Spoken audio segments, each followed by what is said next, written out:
God's people, Abigail. This is Abigail. The Bible says Abigail was intelligent, kind, generous, beautiful, and a peacemaker. Abigail was married to a wealthy man named Nabal. He was known for being mean, selfish, and rude, and he was often in a bad mood.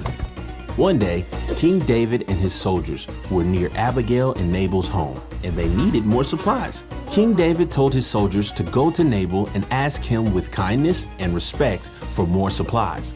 When the soldiers arrived at Nabal's home to ask for help, Nabal didn't want to help them. He shouted insults at the soldiers and told them to leave.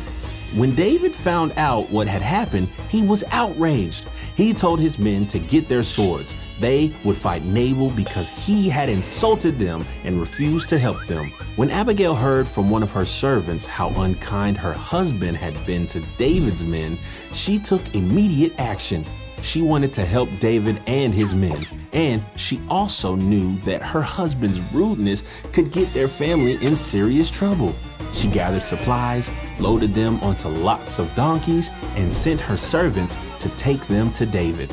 Then she followed, and when she saw him, she dropped to her knees and asked for David's forgiveness for her husband and their family.